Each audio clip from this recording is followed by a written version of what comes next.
Akhirnya Itu pakai seragam apa? seingat saya dan saya duga itu seragamnya loreng warna hijau, pakai werpak gitu.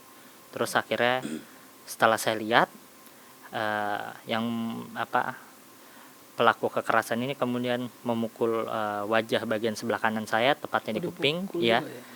Akhirnya saya bilang, jangan pakai kekerasan dong. Ketika saya menyampaikan jangan pakai kekerasan dong, sepatunya yang melayang ke muka saya. Tendang gitu. Ditendang. Posisinya lagi jongkok ya? Lagi jongkok. Waduh. Akhirnya saya black out. Jadi ketika saya menerima kabar itu, saya kaget kayak nggak nginjak bumi lah. Terus saya langsung ingat yang tahun 98 itu. Ya Allah, anak saya. Mudah-mudahan diselamatkan ya Allah, selamatkan anak saya. Saya langsung minta doa.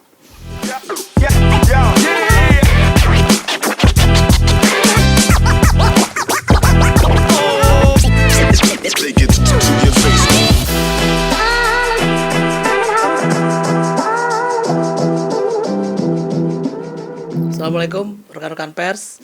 Kita ketemu lagi di program DPO dari Pulau Mas. Rekan-rekan pers masih ingat demo besar 22 Agustus pekan lalu ya di DPR. DPR itu gerbang depan dan belakangnya dijebol demonstran dari mahasiswa dan beberapa kelompok aliansi masyarakat. Perkaranya soal revisi Undang-Undang Pilkada. Saat itu Badan Legislasi DPR tidak mau mengakomodir keputusan Mahkamah Konstitusi terkait perkara nomor 60 dan 70 soal batasan minimal usia calon kepala daerah dan ambang batas. DPR rusuh, kita sempat khawatir jangan-jangan ada 98 kedua nih, tapi alhamdulillah enggak ya. Waktu itu banyak sekali aksi-aksi dari berbagai kelompok ya. Bahkan aparat termasuk represif gitu karena pendemo menjebol gerbang depan dan gerbang belakang gitu. Ada beberapa demonstran yang ditangkapi kemudian dibawa ke Polda, ada beberapa yang dibebaskan, ada yang juga jadi tersangka. Dan dalam penangkapan itu ada dugaan-dugaan tindakan kekerasan lah, represif aparat. Nah, yang menariknya ada salah satu aktivis yang kita undang kali ini di program dari Pulau Mas. Beliau adalah Mas Iqbal Ramadan, aktivis dari baru bergabung di LBH Jakarta, yang juga putra dari pedangdut senior Mbak Macica Mukhtar dan mendiang mantan Mensesnek Letjen Purnawirawan Murdiono. Selamat datang Mbak Macica, Mas Iqbal, selamat datang. Terima kasih. Terima kasih Mas. Sudah mau mampir ke studio kita yang sederhana ini lah. Iya, saya ngobrol sama Mas Iqbal sebentar, Mbak Cica. Kemarin kan demo luar biasa ya. Kita sebenarnya tim liputan tuh agak dejavu nih, aduh 98 kejadian lagi karena banyak banget masanya. Kalau lihat dari kamera atas tuh kan masa besar sekali ya. Terus gerbang depan ambruk, gerbang belakang ambruk. Wah, kita agak deg-degan meski dilokalisir.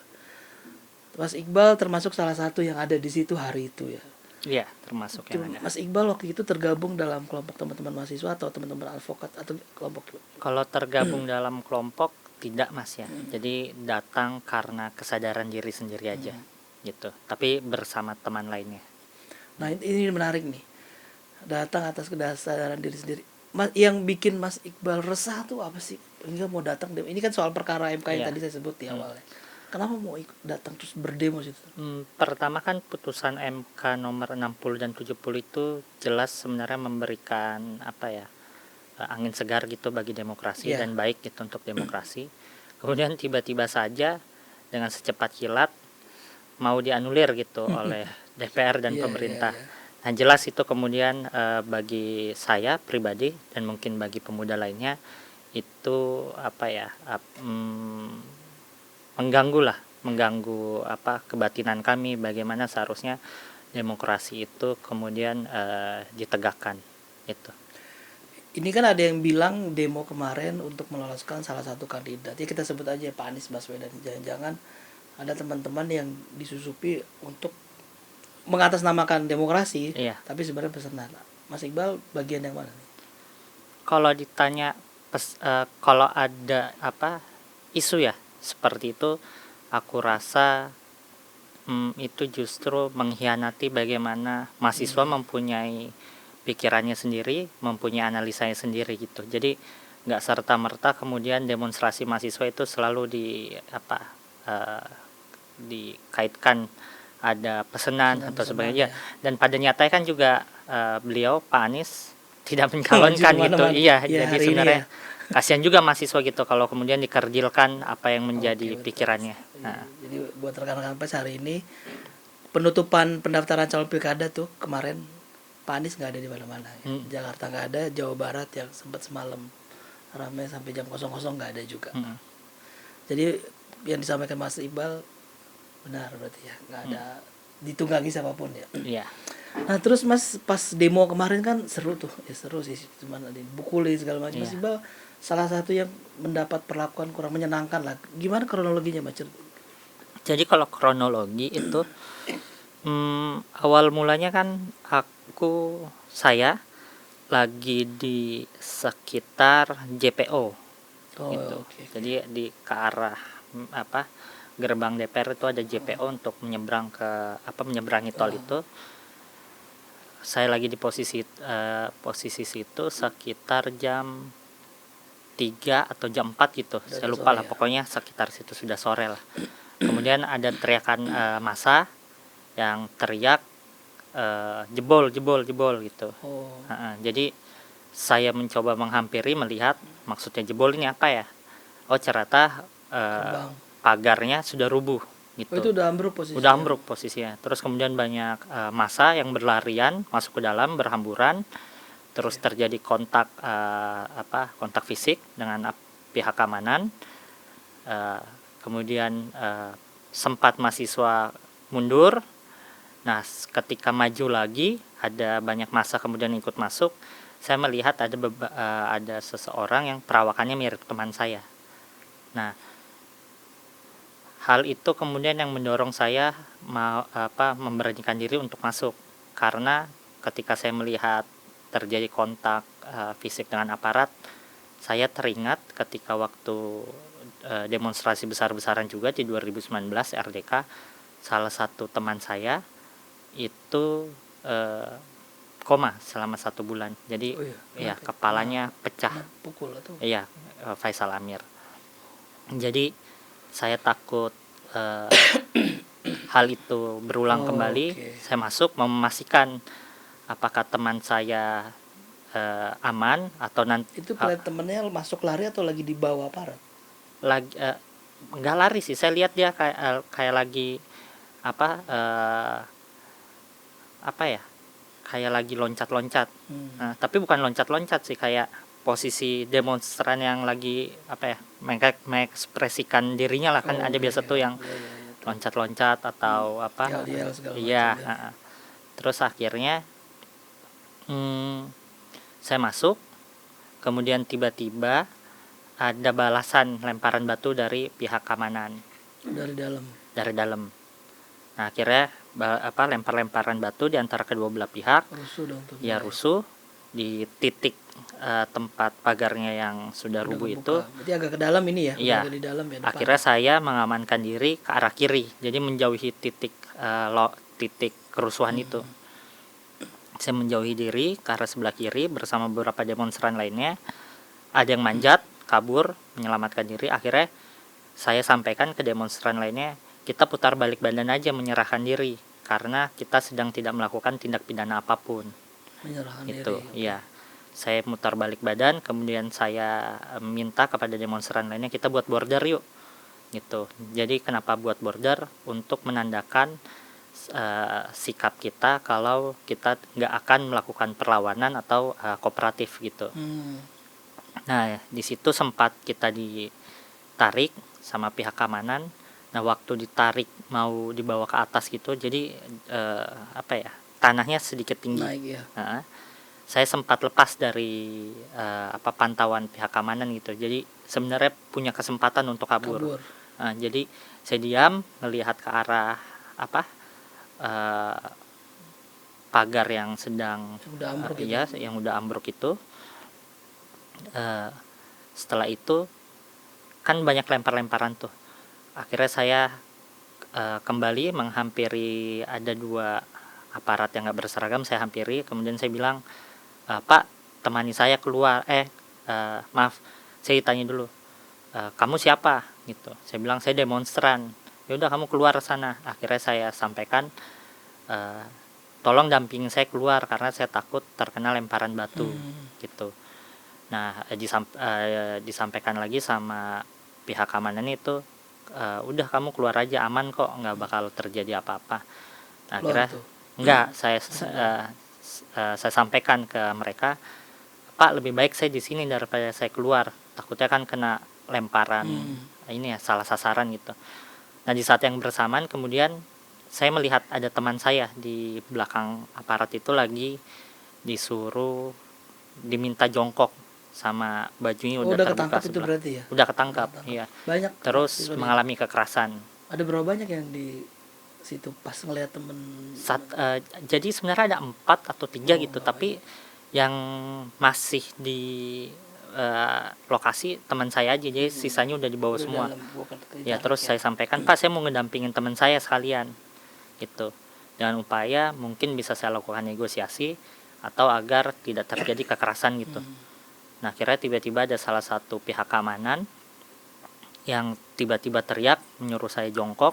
Oh, disuruh jongkok Iya, juga. terus membuka celana saya.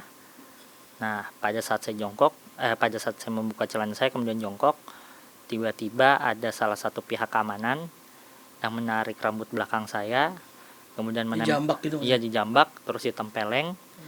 Akhirnya saya sempat menengok untuk melihat siapa orang ini gitu. Akhirnya Itu pakai seragam apa? seingat saya dan saya duga itu seragamnya loreng warna hijau, pakai werpak gitu. Terus akhirnya setelah saya lihat, yang pelaku kekerasan ini kemudian memukul wajah bagian sebelah kanan saya, tepatnya di kuping, Dipukul ya. juga ya? Oke. Akhirnya saya bilang, jangan pakai kekerasan dong, karena kan saya dari awal itu sangat kooperatif. Nah, itu. Nah, setelah saya Itu posisinya udah suruh buka celana ya? udah, iya. Di depan DPR yang jebolan gerbang depan itu berarti udah di dalam Rada masuk ke dalam. pekarangan DPR ya? Iya, di Mas, dalam. rada Oke. masuk ke dalam. Terus ketika saya menyampaikan jangan pakai kekerasan dong, sepatunya yang melayang ke muka saya, Tendang gitu. ditendang, Posisinya lagi jongkok ya? lagi jongkok. Waduh. Akhirnya saya black out. Kemudian saya sampaikan kalau sakit, Pak, sakit. Nah, tidak lama saya diberdirikan, mau diamankan ke dalam ruangan Pamdal kalau tidak salah. Iya, ada. Nah, sepanjang perjalanan itu saya mengalami berbagai macam kekerasan. Oh, Ya, setiap yang lewat udah memukul saya, ada yang memukul, ada yang melecehkan secara psikis atau verbal gitu. Jadi ada sempat umpatan-umpatan, udah ngerasa jadi pahlawan kan, ya udah Ibu Pertiwi kan gitu. gitu ya. Nah, Berapa orang dibawa ke dalam barengan sama Mas Iqbal sore itu? Kalau waktu yang bersamaan 2 orang, saya dengan teman saya. Berarti bertahap ya masukin Iya. orangnya, narik ke dalam ya? Iya. Tapi di dalam sudah ada kurang lebih kalau nggak salah 8 orang. Kalau yang berarti di luar demo masih jalan itu kan? Masih Di luar jalan, iya masih gerbang jalan. kan masih Iya, sampai sore, malam bahkan ya? bahkan pasti malam ya. dibubarin kan? Masih. Jadi saya diamankan di ruang Pamdal dengan kondisi hidung saya masih berdarah. Jadi saya nafas harus pakai mulut, Mas. Mulut. Karena kalau pakai hidung mengeluarkan darah terus. Oh, Iya. Saya diintimidasi beberapa kali. Kemudian saya sempat minta pertolongan pertama. Nah, saat saya meminta pertolongan pertama itu sempat menunggu berapa jam, kalau nggak salah 1 jam, kemudian disuruh keluar. Katanya mau diberikan pertolongan pertama, tapi di situ justru saya didiamkan, jadi saya duduk kayak di bangku gitu. Terus banyak pihak keamanan yang mondar-mandir malah ngeledek saya lah. Katanya ini mau mati nih, ini acting gitu. Kira saya pikir, wah kalau saya kelamaan di luar bisa diamuk lagi nih. Kayak lebih baik saya masuk aja lah. di situ sempat menghubungi Bunda? Enggak, kan handphone semua disita. Oh, langsung disita semua? Langsung disita. Tas semua dibongkar. Berarti Mbak Cita nggak tahu waktu itu Iqbal tuh udah ditangkap segala macam. Jadi pas setelah panjang. Saya tahu baru kabar tahu itu, dapat kabar tuh jam 4 sore ya. Antar jam 4 jam 5 lah ya. Saya dikabarin Dari oleh siapa yang teman-temannya Iqbal tuh menelpon ke tantenya. oh, terus suruh ngabarin ke saya gitu. Jadi ketika saya menerima kabar itu saya kaget kayak nggak nginjak bumi lah. Terus saya langsung ingat yang tahun 98 itu. Ya Allah, anak saya. Mudah-mudahan diselamatkan ya Allah, selamatkan anak saya. Saya langsung minta doa. Berdoa sama Allah supaya melindungi anak saya. Karena saya nggak tahu keadaan anak saya bagaimana, terus ada di mana kan. Nggak ada kabar. Karena teman-temannya juga pada bilang, tante kami belum bisa berkomunikasi gitu. Karena kan setelah adik saya menelpon, ada teman-temannya Iqbal langsung WA juga ke saya. Nelpon juga ada gitu. Jadi sejak itu saya udah nggak tenang tuh sampai jam berapa sempat ngobrol bicara sama Iqbal sebentar aja. Kata saya, kamu gimana nak? Ya ini hidung saya patah bunda. Saya kan udah nangis kata. Iya. Bengkok gitu. Jadi saya bilang gimana nak? Dia bilang udah bunda saya laki-laki katanya gitu. Ya kalau udah bicara laki-laki saya kan udah boleh cengeng. Iya. Saya langsung saya kuatkan diri saya kan karena kamu di mana nak? Bunda mau ketemu. Iya sudah ada di Polda. Sudah mulai tenang saya itu. Itu malam atau masih? Malam tapi saya berharap temannya bilang bisa pulang kok ini. Saya tungguin sepanjang malam saya nggak tidur. Saya buka kamarnya anak saya nggak ada. Ini kemana? Belum pulang gitu kan. Saya nggak tidur sampai jam berapa itu teman-teman media nelpon. Karena udah ada berita juga kan bahwa Muhammad Iqbal Iqbal Ramadan belum ditemukan bersama Pedro gitu. Menjadi kan karena beritanya itu belum ditemukan itu yang bikin saya aduh apa anak mikir ini jangan-jangan anak saya udah dibawa ke Tanjung Priok ditenggelamkan apa udah deh emang macam-macam lah iya. Sebagai seorang ibu kan pasti mikir apa terhadap anak kita gitu diperlakukan apa gitu. Jadi itulah akhirnya besok teman-teman wartawan media datang wawancara pada ngajak ayo kita ke Polda bunda katanya. Iya kita ke Polda. Ya udah akhirnya saya berangkat ke Polda di sana lagi. Saya masih menunggu melihat banyak orang tua pada kumpul sudah untuk mau jemput anaknya. Karena syaratnya untuk membebaskan para demonstran yang tertangkap ini harus orang tuanya yang menjemput gitu. Iya. Keluarga sih mas, keluarga ya jaminan sebagai penjamin. Itu berarti sempat berapa lama bisa? Berapa malam itu? 1 kali 24 jam. Tapi sebenarnya lebih sih, saya lebih dari 1 kali 24 jam kalau dihitung. Oh iya, diambil sore. Iya, diambil sore, saya pulang malam sekitar jam 8. Pas bebas kan ada jaminan dari Pak Wakil Ketua DPR ya Pak Sumidasko kan. Waktu itu datang beliau mendeklar saya jamin semua demonstran nggak ada yang ditahan. Itu termasuk Mas Iqbal di dalam. Kurang tahu saya mas. Tadi dibilang di depan itu Ya, seingat saya soalnya KTP ibu saya yang di ditahan. fotokopi. Oh, Iya. Mbak Cica ada info Pak Dasko menjamin demonstran untuk dilepas ada Saya nggak tahu. atau ya. Datang sempat. Dia datang ya pimpinan DPR termasuk Pak Dasko Wakil Ketua DPR dia menjamin bahwa saya menjamin para demonstran untuk dilepaskan. Tapi memang gak kenal secara personal juga Pak Dasko. Iya. Terus pas malam itu berarti malam Mbak Macisa datang ke Polda malam keduanya Iqbal berarti. Iya. Iya, malam Malam kedua. keduanya. Ya? Sore sebelum Sore. maghrib ya. Maghrib, ya. Iya. Dilepasnya hari itu juga berarti malam itu. Malam. Juga? Oh, Malam itu. Tengah jadi rencananya juga saya kan mau langsung bawa anak saya ke rumah sakit. Oh iya, itu selama di dalam gimana? Ada treatment dari polisi nggak pengobatan? Cuman saya disuruh ke dokter. Kan lumayan tuh sini hidung, Iya. kan? Dada. Dada ditendang. Iya. Jadi waktu di dokter itu cuman dibersihkan aja bekas darahnya yang udah mengering. Kemudian diberikan salep, terus obat anti nyeri. Oh, oke. Nggak tahu. Pertolongan pertama aja mas. Pertama, Iya. Terus Iya. rencananya gimana Mas Iqbal, Mbak Cica ada tindak lanjut nggak atas dugaan kekerasan polisi mau? Kalau tindak lanjut mungkin masih kita pikirkan mas ya. Soalnya cukup menyita waktu kan untuk melakukan proses Capek pemeriksaan sih. iya. Iya. Dan kita masih punya banyak kegiatan lain gitu. Nah, banyak Terus kerjaan. kapok nggak demo? Enggak, kalau kapok enggak. Mbak Cica gimana? Deg-deg ser gak kapok loh Mbak. Nanti kalau ada itu lagi turun lagi ke jalan gimana? Ya Sebagai begitulah sebuah resiko bagaimana dia berjuang ya sebagai anak muda yang punya jiwa membangun, bagaimana dia melihat keadaan ya kan. Jadi nggak bisa juga kita menahan, itu jiwa muda, jiwa anak-anak generasi muda yang akan menjadi penerus kita, yang akan menyelamatkan Republik ini dari segala sesuatu yang akan terjadi nanti. Kita nggak melihat sekarang ya, mereka berjuang sekarang, tapi mungkin suatu saat nanti akan lebih baik lah keadaan kita, bukan menjadi lebih tidak baik gitu ya kan. Sekarang kan masyarakat kita sudah mulai teriak semua kan dengan keadaan sekarang. Jadi kalau bukan mereka-mereka ini sebagai penerus generasi muda, ya siapa lagi? Siapa lagi? Itu. Jadi saya harus benar-benar punya kekuatan batin untuk bisa menerima itu.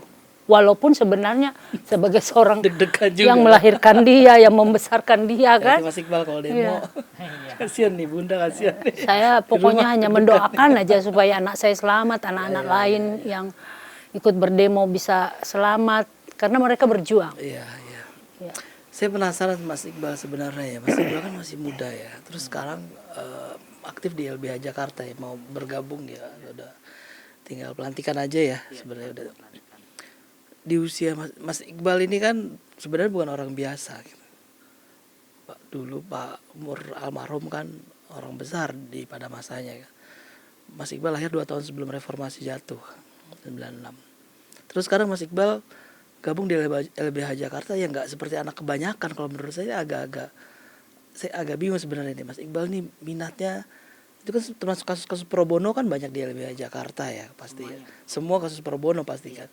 Nggak ada profit oriented membela orang-orang di situ. Mas Iqbal mau ngapain di situ? Apa yang dicari sih? Pertama, saya sempat bekerja di perusahaan, terus law firm gitu yang profit, tapi saya merasakan nggak into gitu dengan pekerjaannya, nggak ada semangat. Jadi semangatnya paling 1-3 bulan aja pertama. Nah setelah itu saya ikut salah satu, saya masih aktif juga kan Mas waktu itu dalam gerakan-gerakan sosial gitu. Iya, akhirnya saya mendaftarkan diri waktu itu, namanya Karya Latihan Bantuan Hukum Kalabahu 43, sekolah yang diselenggarakan oleh LBH Jakarta setiap tahun.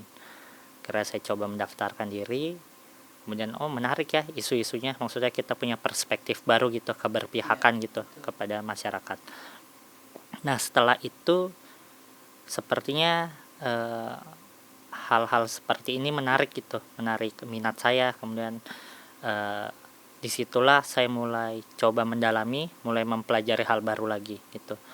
Akhirnya waktu itu saya sempat ikut dalam sidang di LBH bersama kawan-kawan.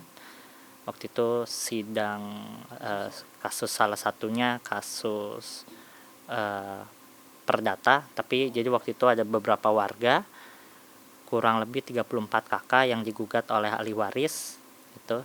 Nah tapi warga di situ sudah bertempat tinggal lah di situ selama belasan tahun gitu, digugat. Ini kan nanti berdampaknya akhirnya pada penggusuran ya, karena kan banyak warga gitu. Saya ikut waktu itu membantu dalam persidangannya. Nah setelah sidang itu akhirnya ini sebelum saya bergabung ya Mas, jadi setelah sidang itu banyak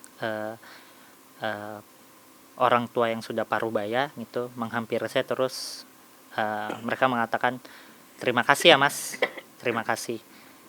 Nah sewaktu mereka mengatakan terima kasih itu aku merasakan ada hal yang nggak pernah aku temukan di situ ya.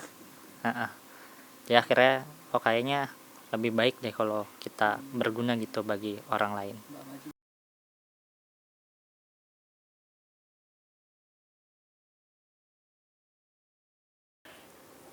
Saya itu kan 8 tahun ya dengan almarhum. Ya. Jadi dia itu orang yang sangat sensitif ya. Kemudian memang dia itu orang yang sangat peduli, peduli sekali. Misalnya saya keluar kota, beliau kan senangnya nyetir ya. Terus iya, kami berdua. Terus kalau nyetir sepanjang jalan itu, kalau dia melihat misalnya ada orang jual-jual orang tua yang udah umurnya udah masih bekerja gitu ya kan, nyari duit, nyari jual-jual misalnya singkong atau apa gitu. Dia itu singgah terus ngasih orang tua itu. Berhenti itu ya. Iya, berhenti. Jadi memang bapak itu suka nyiapin duit di amplop-amplop gitu. Bisa sampai di pinggir banyak gitu ya. Jadi kalau tiap apa dia mampir gitu. Iya. Jadi saya jiwa sosialnya luar biasa. Sama saya lihat Iqbal juga sama seperti itu. Dan gampang sekali terenyuh kalau lihat hal-hal seperti itu. Dia sendiri merasa bahwa ada ketimpangan, ada yang kehidupan orang masih banyak yang di bawah garis kemiskinan gitu. Jadi ya seperti Mirip-mirip itu. ya sama Iya. Mas Iqbal nih kayaknya. Turun ya. Prinsipnya juga sama seperti Iqbal, kuat gitu, nggak gampang terpengaruh. Gitu. Iya, dia udah dipukulin, ditendang, masih mau demo lagi. Seperti itu. Tapi Mas Iqbal sempat ketemu sama Bapak, Mbak Cica sempat ketemu Bapak umur usia berapa? Sampai usia 2 tahun Iqbal, kemudian saya pisah. Oh, pas 98 berarti ya? Iya, pas 98, ya bukan sih, saya 99 lah 99 ya. saya pisah. Selama itu sempat dari lahir sampai sebelum 98 sempat dikenalkan dengan kolega-kolega Bapak gitu. Ya kalau dibilang teman-teman dia, ya sebagian kalau kami keluar kota ya, kalau misalnya Bapak ada seminar, ya sering kan diundang seminar. Terus waktu dia dapat honoris causa dari Airlangga Surabaya, saya juga turut hadir, turut serta waktu itu. Jadi hampir selama 8 tahun itu ya di mana dia kecuali acara kenegaraan misalnya pergi ke luar negeri atau kemana gitu ya kan, dengan Pak Presiden saya nggak pernah dibawa. Tapi kalau seminar atau acara Agustusan di istana, terus datang. iya saya upacara diundang. 17-an. Sering juga saya nyanyi tapi di Istana Bogor. Oh, istana. Waktu 50 tahun RI. Karena waktu itu kan beliau almarhum jadi ketua panitia 50 tahun RI. Waktu itu saya masih hamil Iqbal 3 bulan. Pak Mur kan dekat sekali dengan Pak Harto ya. Apa itu? Mungkin salah satu orang kepercayaan Pak Harto ya. Sangat. Iya, kita kalau dengar Pak Murdiono waktu itu pidato di laporan khusus TVRI. Iya, tiap kita hari. Diem. Sama ya. Sama. Makanya kalau bicara, karena saya suka perhatiin gitu. Sedih ya maksudnya ngelihat sosok Pak Mur tuh ada bener di dia gitu. Jadi kalau saya kangen ya, saya cuma lihat anak saya kok persis banget ya. Nggak ada yang dibuang-buang, bener sama dari ayahnya gitu. Mulai dari makannya, cara apa bicara gitu. Jadi saya jadi ingat bagaimana dia gitu ya kan. Jadi ada betul semua di sosoknya Iqbal. Seperti itu. Mas Iqbal mengenal sosok Bapak. Kalau mengenal secara personal tidak mungkin ya, karena waktu itu umur terlalu kecil. Kemudian kalaupun mengenal mungkin lewat keterangan-keterangan dari kerabat, cerita ya. adik bapak, om Budi, aku masih dekat. Terus teman-teman bapak, kemudian lewat berita-berita zaman dulu, terus lewat buku-bukunya. Ya, salah satu orang yang berintegritas, punya pandangan yang sangat jauh gitu ke depan. Kemudian seingat saya salah satu penulis pidato presiden yang terbaik Iya, iya. di zamannya. Iya, Pak Mur tuh orang besar dulu. Kita lihat Iya. Pak Murdiono tuh. Wah, Pak Murdiono. Tapi Mas Iqbal, yang Mas Iqbal jadi pegangan sosok Bapak untuk seharian, termasuk berjuang terus gabung ke LBH. Semangat apa yang dilihat dari Bapak soal itu? Kalau semangat secara personal enggak ya, cuman sebenarnya berangkat dari semangat bagaimana negara ini harus didirikan atas dasar kemanusiaan, keadilan gitu. Jadi kalau ditanya apakah berangkat dari sosok ayah, enggak, tapi berangkat dari bagaimana cita-cita negara ini didirikan gitu. Cocok nih, Mak. Iya. Dia cocok nih. Bapak banget ya. Bapak banget. Bapak banget. Iqbal anak tunggal. Ada adiknya Oh, ada perempuan. adik, perempuan. Waktu ini kan 2 tahun berarti ya, waktu Iqbal 2 tahun 98. Iya. Tapi sempat Bapak waktu Iqbal bayi sempat ada Ya, deket. Dia selalu gendong Iqbal, main sama Iqbal. Suka doain anaknya. Cuma ya itu, dia memang selalu pesan sama saya. Panggilnya dia, Bapak itu kan unyil ke saya. Nyil, kalau nanti anakmu ini kamu didik ya dengan sederhana aja. Nggak usah kasih mewah-mewah. Anak laki-laki harus kamu didik keras, jadi supaya dia jadi seorang laki-laki. Jadi ya apapun yang disampaikan ke saya itu yang saya lakukan. Karena menurut saya itu kan amanat ya, titipan yang harus saya jaga. Makanya ketika saya mulai Iqbal sekolah, terus apalagi ketika dia mulai tumbuh remaja gitu, saya nggak pernah lepas mata saya, telinga saya mengontrol anak saya nggak mau sampai anak saya salah pergaulan, ya kan. Apalagi zaman waktu dia masih SMA kan bergejolak kan, namanya anak-anak muda. Ya, saya selalu memantau gitu. Saya pantau terus anak saya. Bukan berarti saya mengekang ya, dia boleh aja bergaul. Jadi saya cuma selalu memberikan pandangan-pandangan kepada Iqbal. Kamu harus jaga dirimu nak, kamu harus bertanggung jawab sama dirimu sendiri, baru kamu bertanggung jawab sama orang lain. Karena kamu yang paling penting adalah bisa menjaga dirimu sebagai seorang laki-laki gitu. Harus kuat. Karena Iqbal ini kan tumbuh tidak seperti anak-anak yang lain ya. Yang tumbuh besar bersama ayahnya, enggak anak saya. Jadi saya tahu betul bagaimana keadaan seorang anak yang tidak memiliki ayah, yang tidak besar dengan ayahnya. Mungkin dia rindu sosok ayah. Jadi makanya saya sangat kuat sekali untuk mendidik anak saya, membimbing anak saya supaya tidak salah jalan. Ini nama Iqbal langsung dari Bapak Iya. pemberian. Iqbal itu karena ayahnya kan senang sekali baca buku-buku Iqbal, penulis dari Pakistan itu. Dia mengidolakan sekali itu Muhammad Iqbal. Jadi saya waktu dikasih nama, saya tanya, Pak, kok namanya Iqbal? Ya kan, maksudnya saya pikirnya itu dikasih nama yang keren-keren kayak gitu ya kan. Iqbal juga keren nama Iqbal. Iya, tentu keren. Terus Ya, Pak, namanya saya kan kenapa? waktu Terus itu Bapak masih jawab muda apa? ya.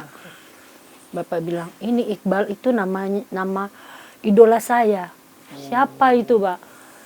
Itu penulis dari Pakistan. Dia penulis, dia juga seorang wali. Pemikir berarti ya, pemikir. Wali pemikir. Cendekiawan Pakistan. Iya. Tulisan-tulisan dia itu kalau di Pakistan, wah di ini banget orang di sana. Dan dia sufi juga.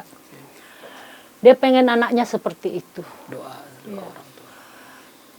Ada Ramadannya karena pas 14 Ramadan ini Iqbal lahir. Oh, pas bulan Ramadan. Iya, 14 Ramadan, makanya Muhammad Iqbal Ramadan. Mas Iqbal, ini saya balik lagi nih sedikit. Mas Iqbal ini nggak seperti anak-anak muda kebanyakan ya, mungkin selain didikan ibu ya, bunda gitu ya. Anak-anak muda sekarang kan kalau kita lihat Gen Z, Gen milenial itu nggak banyak yang mau masuk ke kasus-kasus pro bono. Ya. Jangankan itunya ya. Jadi lawyer aja pun bukan masuk prioritas di atas ya. Maunya jadi YouTuber, influencer, content creator.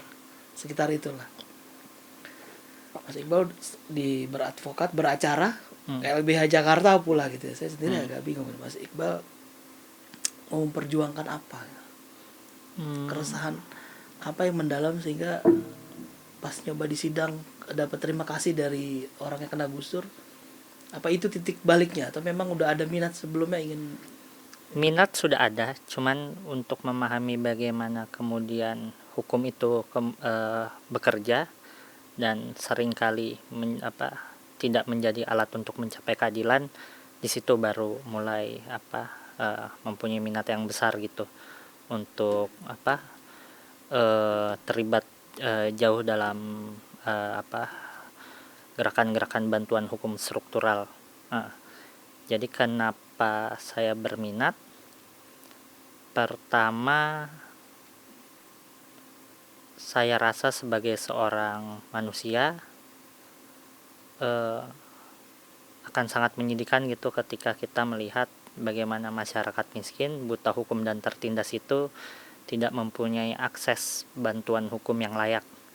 Jadi kadang masyarakat miskin ini dihadapkan di muka pengadilan, dituntut oleh jaksa, tapi tidak mengetahui hak-haknya. Jadi dia tidak bisa menjawab, ya banyak. Kemudian adapun diberikan pengacara itu oleh negara, tapi beberapa hal pengacaranya yang saya tahu itu tidak kompeten.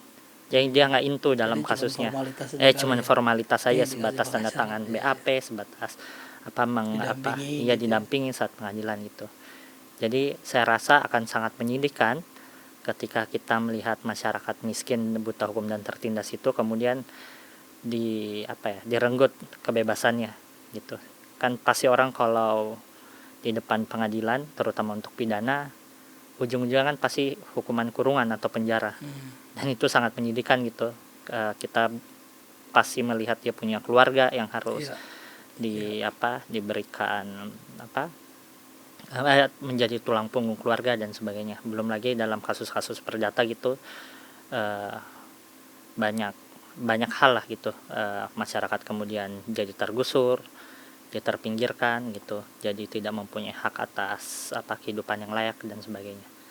Kalau teman-teman dan pimpinan di LBH tahu Mas Iqbal putra dari Pak Puryono? Sebelumnya nggak tahu, soalnya saya justru menutup rapat latar belakang itu. Kenapa Mas? Pertama, waktu kecil itu saya pernah merasakan waktu itu ada banyak orang lah nggak tahu latar belakang saya seperti apa. Ada nggak mau main sama saya waktu SD, ya. Tapi kemudian waktu tahu jadi Iqbal main yuk gitu-gitu, waktu kecil lah. Kemudian jadi pengen natural aja ya. Ya, kemudian banyak yang memandang saya sebelah mata juga. Jadi saya rasa manusia kan tidak luput ya, biasa ada aja gitu yang kita, karena mereka tahu latar belakang kita, jadi perilakunya nggak natural gitu. Nah, sedangkan saya kurang suka gitu bermain atau bermain terutama dengan orang-orang yang melihat saya bukan karena seorang Iqbal Ramadan, tapi dari latar belakang orang tua. Ya. Tapi teman-teman di LBH pimpinan udah tahu sekarang. Akhirnya udah tahu. Baru gara-gara demo ini. Iya. Itu justru waktu saya ditangkap, Mas. Pikiran saya itu bukan saya bisa keluar gak ya, tapi ini ntar rame lagi pada tahu lagi. Jadi ketahuan. Iya, soalnya capek ngumpetinnya. Jadi selama ini belum pada tahu ya teman-teman. Belum. Emang Mbak Cica memang ditutup rapat atau gimana? Atau kan kita pikir malah Mas Iqbalnya kemana-mana pasti dapat privilege sekolah, kuliah gitu kan, nama Pak Mun atau gimana Mbak? Saya memang dari sejak saya mulai mengajukan untuk kejelasan statusnya Iqbal itu, mulai dari Iqbal kelas 4 SD kali ya. Nah itu kan memang udah mulai tuh, jadi hampir setiap hari berita terus kan. Sempat ada pengawalan nggak dari pihak Bapak gitu atau Enggak, dibilang pengawalan sih enggak, tapi dijaga gitu beberapa ajudan atau dikirimin ajudan gitu? beberapa orang terdekat dia yang saya kenal itu memberikan saya, udah kamu nggak apa-apa, tenang aja, nggak usah, nggak ada apa-apa itu katanya. Jadi sempat lapor juga dengan keluarga kerabat ya kalau ada intimidasi Iya. ancaman gitu Ya ya. tahu lah, karena media kan rame Pak, Iya, iya. setiap hari. Makanya dia nggak pernah mau, kalau ada media dia nggak mau. Iqbal waktu itu nggak mau dia. Ada trauma ya. Iya. Kurang nyaman aja sih. Kurang nyaman soalnya kan di anak di umur segitu kan kita nggak punya kemampuan emosional yang baik gitu kalau jadi bahan perbincangan di sekolah dan jadi sebenarnya kurang nyaman aja kalau disorot. Iya. Itu berarti Iqbal masih SD ya. Iya, masih SD. Terus dari Bapak ada komunikasi nggak setelah ada? Bapak masih ada waktu itu berarti ya pas? Iya. Kalau saya kan udah nggak mau komunikasi, sayanya nggak mau. Oh karena udah 2 tahun Iya. kali itu Saya ya. udah nggak terakhir. mau. Iya. Jadi kita melihatnya Mbak Cica ini ada privilege lah Mas Iqbal adiknya mungkin Iya. sama tapi justru enggak ya. Iya. Orang berpikir seperti itu, tapi sebenarnya tidak ada hal seperti itu. Saya berjuang betul melindungi anak saya. Bagaimana saya mendidik dia, membimbing dia. Saya nggak mau ada campur tangan orang lain. Saya nggak mengikuti kasusnya waktu itu Mbak, pengajuan status itu akhirnya gimana Pak? Kan saya sampai di Mahkamah Konstitusi. Sudah mengajukan, kemudian disahkan oleh Mahkamah Konstitusi tahun 2011. Jadi undang-undang itu disahkan tahun 2011 dan alhamdulillah anak-anak yang lahir sesudah 2011 itu bisa menggunakan itu, tapi Iqbal sendiri saya sebagai prinsipalnya kan enggak. Untuk anak saya sendiri nggak bisa digunakan karena Iqbal lahir tahun 96, jadi dia tidak berlaku surut. Oh. Iya. Apa waktu itu yang ajukan materi gugatannya apa Mbak? Hubungan keperdataan antara anak yang nikah di luar perkawinan. Jadi selama bisa dibuktikan oleh ilmu pengetahuan dan teknologi atau bukti-bukti lainnya gitu bisa punya hubungan keperdataan.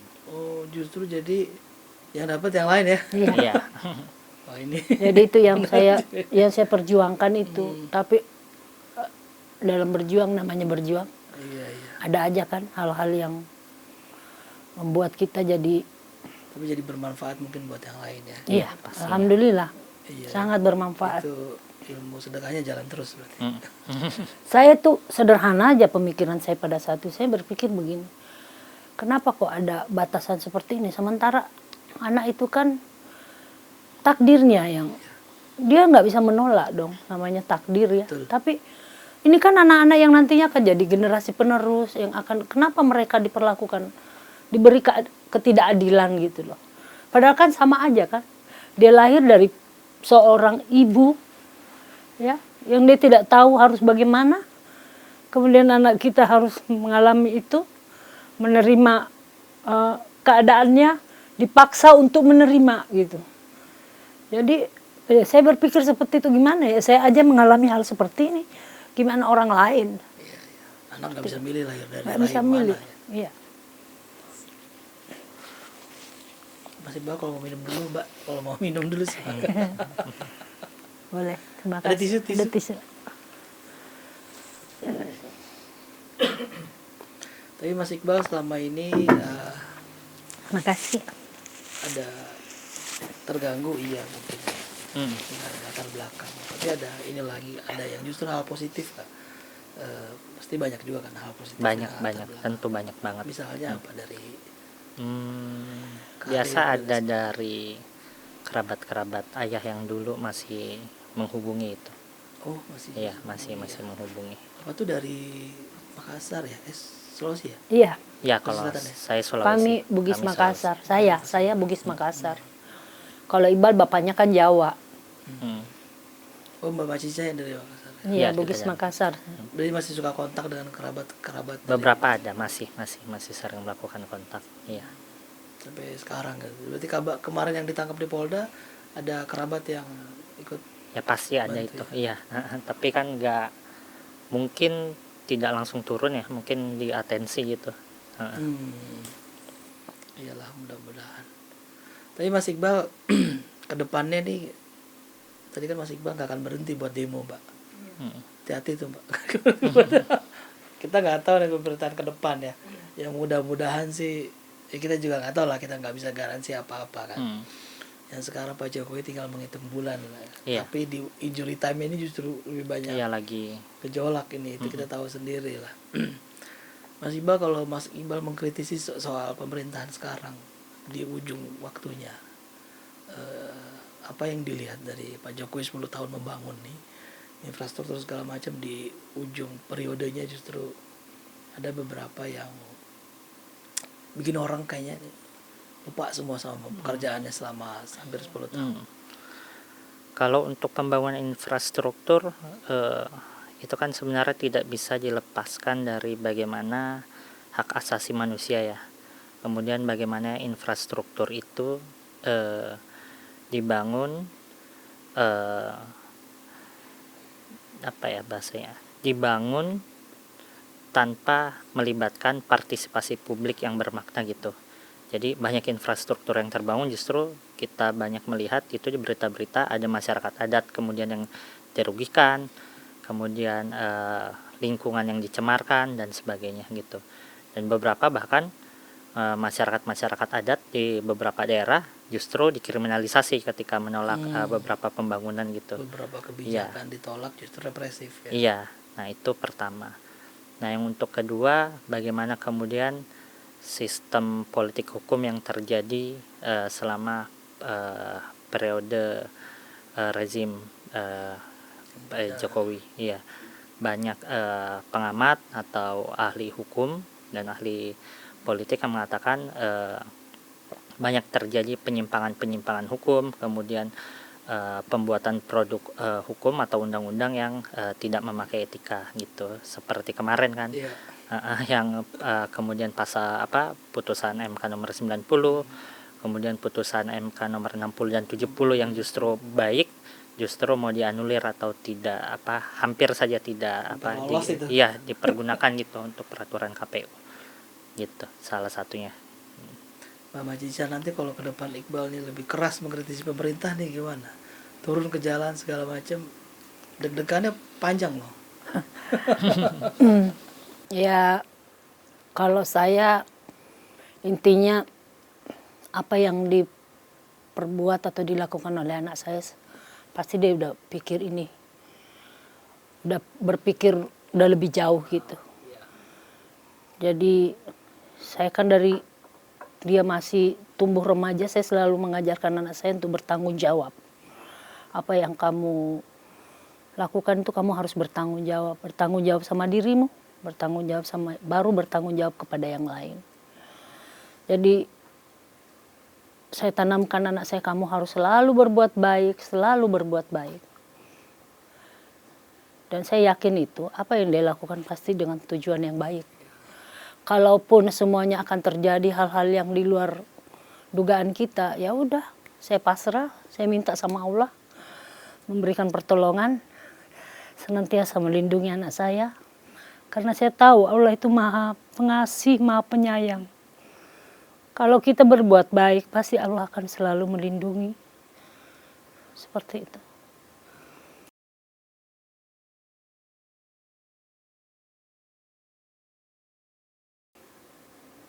Ya, dia selalu meminta saya supaya saya mendidik anak saya dengan sederhana.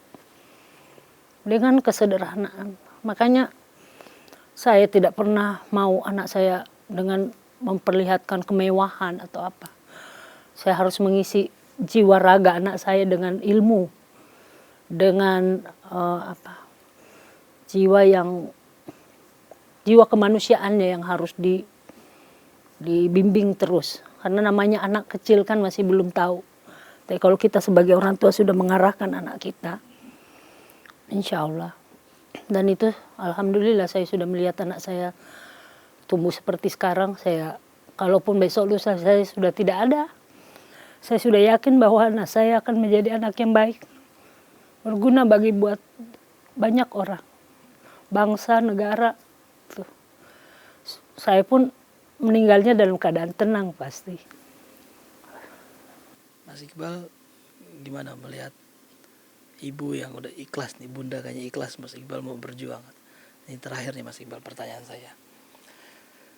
Mas Iqbal tetap husnul khotimah di jalan itu, istiqomah di jalan itu, atau memang ada yang lain? Saya tidak bisa menjamin saya akan terus menjadi orang yang baik, Mas ya. Manusia kan dia punya apa bahasanya tuh, punya lubang yang kosong gitu dalam dirinya yang akan diisi terus menerus. Ya, selagi saya muda tetap akan husnul khotimah, tapi kedepannya saya tidak akan tahu apa yang akan terjadi pada diri saya, apa yang akan merubah pikiran saya, tapi saya selalu berharap pada jalan ini. Mbak Macica terakhir nih, Mbak Macica mau kasih pesan apa nih buat Mas Iqbal untuk perjuangannya nanti ke depan segala macam? Kayaknya memang bibit-bibit kritis ini dari Bapak udah melekat. Saya harap anak saya insya Allah selalu pesan sama Iqbal,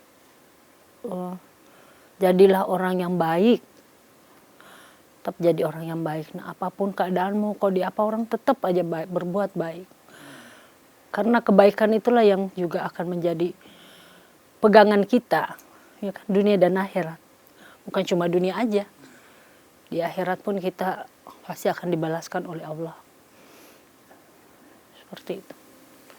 Mbak Macica, Mas Iqbal nih ngobrol-ngobrol jadi serius gini ngomong gitu. Terima kasih ya sudah hadir di studio mini kami. Rekan-rekan pers, demikian ngobrol-ngobrol kita dengan Mbak Macica Mukhtar, idola saya waktu dulu. Terima kasih. Mas Iqbal Ramadan.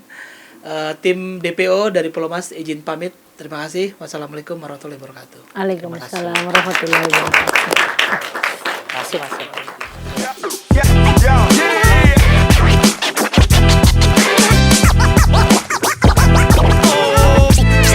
Take it to your face.